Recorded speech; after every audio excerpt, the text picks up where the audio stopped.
नमस्कार, जय जोहार छत्तीसगढ़ तक पर आपका स्वागत है। मैं हूं अक्षय दुबे साथी और मेरे साथ है मयंक ठाकुर और हम हाजिर हैं आपके लिए लेकर सीजी राउंड अप, जिसे बात करेंगे छत्तीसगढ़ के सबसे बड़े मुद्दों की और बड़ी खबरों की। तो एक तरफ तो बघेल का नाम खूब चल रहा है और दूसरी ओर है मोदी की गारंटी, और इस बीच है एक अहम मुद्दा या एक अहम केंद्र की धुरी, वो है किसान, छत्तीसगढ़ के किसान। और जब बात किसानों की होती है तो हर बार एक असमंजस की स्थिति बन जाती है किसानों के लिए कि चुनाव कैसे करें, चयन किसका करें। विधानसभा की जब बात हुई तब तो किसानों ने अपना मत दे दिया और बता दिया कि हमारा मूड क्या है।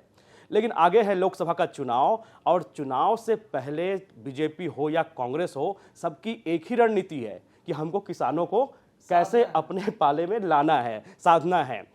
तो बीजेपी ने तो शुरुआत में धान खरीदी के मसले को खूब भुनाया, लेकिन जैसे जैसे दिन आगे बढ़ते गए और पैसे देने की बारी आती गई, वहाँ थोड़ी फिसड्डी साबित हुई।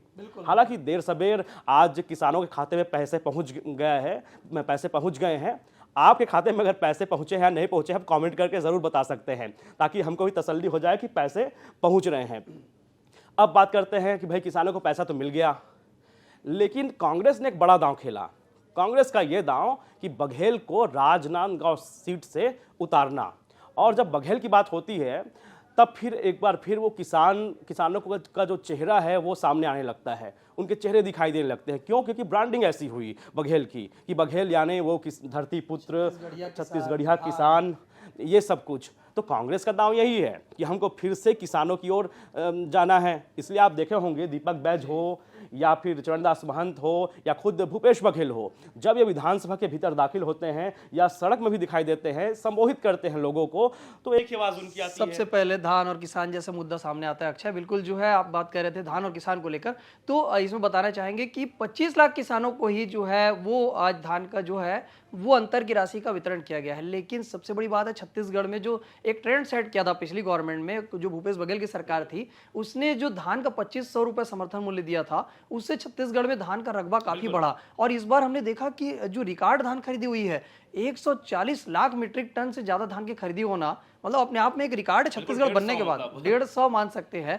और इतनी बड़ी धान खरीदी में अगर 25 लाख किसानों को ही धान का राशि दी जाती है, वो भी अंतर की राशि, तो अभी बाकी किसानों की नाराजगी भी भारी पड़ सकती है।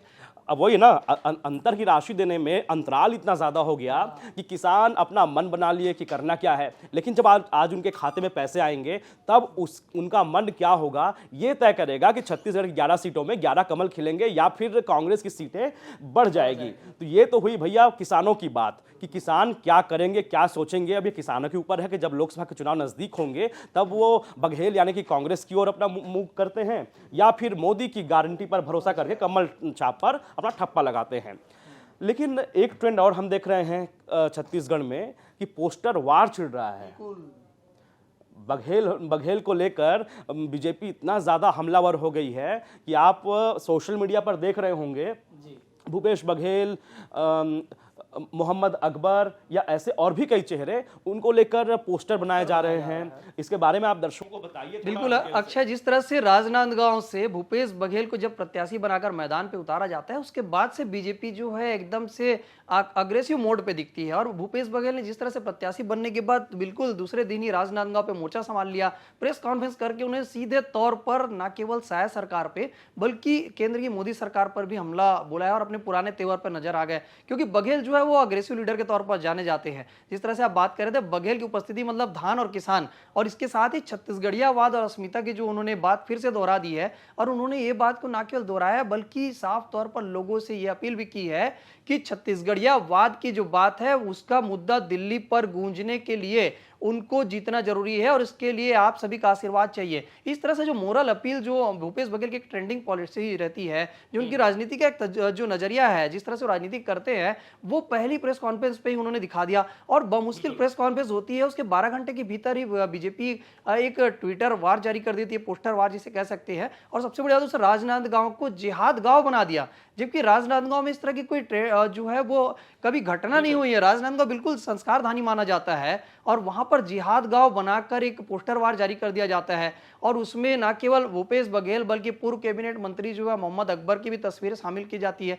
तो एक ट्रेंड देखने को मिल रहा है, जिस तरह से विधानसभा चुनाव में हम देखे थे हिंदुत्व कार्ड का जो मुद्दा था, कवर्धा वाला इलाका, अक्षय जिस तरह से कवर्धा में हमने देखे थे, वो पूरी चीज का फायदा बीजेपी ने उठाया और निश्चित तौर पर वो न केवल कवर्धा का इलाका बल्कि शाहजहां बिरनपुर और आपके तखतपुर वाले इलाके पर भी पूरी पट्टी में वो हिंदुत्व का कार्ड का बड़ा मुद्दा चला था। बिल्कुल, वो कवर्धा हो चाहे वो बिरनपुर का मसला हो, यहाँ बीजेपी ने जरूर ये खेल करने की कोशिश की, ये जताने और बताने की कोशिश की कि अगर कांग्रेस है तो वो जिहादी ताकतों को प्रश्रय देगी, उनको ज़्यादा मजबूती देगी। और इस बार जब लोकसभा के चुनाव करीब हैं, बघेल को उतारा गया है, तो एक तरीके से डैमेज करने की कोशिश ज़रूर की जा रही है कि हम ये बताएंगे कि अगर बघेल या कांग्रेस को आप वोट देते हैं तब आप जिहादी ताकतों को समर्थन दे रहे हैं। लेकिन हालांकि राजनीतिक शुचिता के लिए ये बहुत बेहतर तो हमें व्यक्तिगत तौर पे नहीं लगता और कांग्रेस की ओर से भी इसकी मुखाफलत की गई है। उन्होंने कहा कि ये ओछी राजनीति है और दर्शक इस पर क्या सोचते हैं या ज़रूर आप लोग कमेंट करके बताएं, ताकि आपका जो विचार है वो भी हमें पता चले कि आम जनता क्या धारणा रखती है। क्या ऐसे राजनीतिक जो शुचिता है वो बरकरार रहनी चाहिए या नहीं रहनी चाहिए, ऐसे पोस्टर वार क्या होने चाहिए, अगर कोई सबूत है, अगर कोई प्रूफ है तो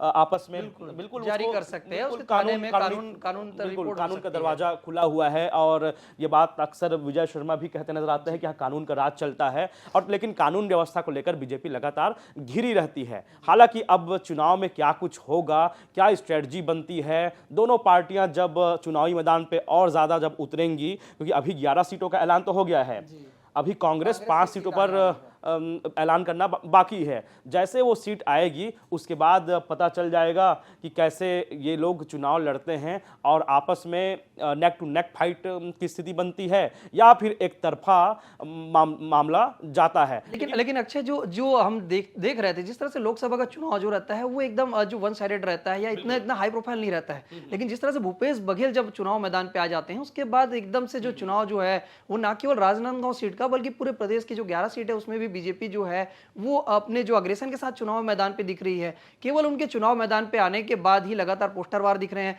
न केवल राजनांदगांव बल्कि जांजगीर में भी शिव डहरिया के लिए आज पोस्टर उन्होंने जारी कर दिया कि जिसमें अवैध जमीन कब्जा करते हुए एक पोस्टर जारी किया गया है। तो लगता है बीजेपी जो है अब कांग्रेस के तमाम प्रत्याशियों को लेकर एक एक करके पोस्टर जारी करेगी। अब देखने वाली बात है कांग्रेस इसका जवाब कैसे देती है। देखते रहें छत्तीसगढ़ तक। आप सबका आभार। जय जोहार।